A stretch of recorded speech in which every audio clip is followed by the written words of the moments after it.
IPL 2025માં Dravida comeback કરશે, પોતાની જૂની ટીમ સાથે જ ફરી જોડાશે। ટી20 વર્લ્ડ કપ 2024માં ભારતને શાનદાર જીત અપાવવાનો શ્રેય ટીમના હેડ કોચ રાહુલ દ્રવિડને પણ ખૂબ મળ્યો છે।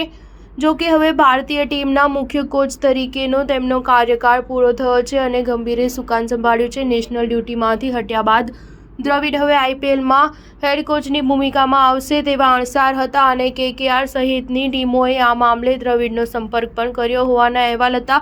જો કે દ્રવિડ ફરી તેમની જ જૂની ટીમ સાથે જોડાઈ શકે છે। દ્રવિડ ગંભીરની ભારતીય ટીમ અને કોલકાતા નાઇટ રાઇડર્સના કોચ સ્થાનની અદલાબદલીની અપેક્ષાથી પરે હવે અહેવાલ છે કે દ્રવિડ પોતાની જૂની ફ્રેન્ચાઇઝી રાજસ્થાન રોયલ્સ સાથે ફરી જોડાઈ શકે છે। રાજસ્થાન રોયલ્સના હેડ કોચના પદ માટે દ્રવિડ વચ્ચે ટીમ માલિકો વચ્ચે વાતચીત ચાલી રહી હોવાના અહેવાલ છે અને અંતિમ નિર્ણય ટૂંક સમયમાં આવી શકે છે। રાહુલ દ્રવિડનો રાજસ્થાન રોયલ્સ સાથે જૂનો લાંબો સંબંધ છે। 2013માં દ્રવિડ આ ટીમના કેપ્ટન હતા અને ટીમને પ્લેઓફમાં પણ પહોંચાડી હતી। બાદમાં 2014 અને 2015માં રાહુલ દ્રવિડે આરઆરના ટીમ મેન્ટોરની ભૂમિકા પણ ભજવી હતી અને ત્યારે ટીમ આઈપીએલના પોઇન્ટ્સ ટેબલના ચોથા સ્થાને રહી હતી। જો કે ત્યારબાદથી એટલે કે 2015થી રાહુલ દ્રવિડ બીસીસીઆઈ સાથે જોડાયેલા હતા। ભારતીય અંડર-19 અને ભારત એ ટીમના મુખ્ય કોચ તરીકે સેવા આપ્યા બાદ એનસીએમાં અધ્યક્ષ પણ બન્યા હતા અને અંતે ઓક્ટોબર 2021થી ભારતીય મેન્સ સિનિયર ટીમના હેડ કોચ તરીકેની જવાબદારી સંભાળી હતી। હાલમાં રાજસ્થાન રોયલ્સના મુખ્ય કોચ કુમાર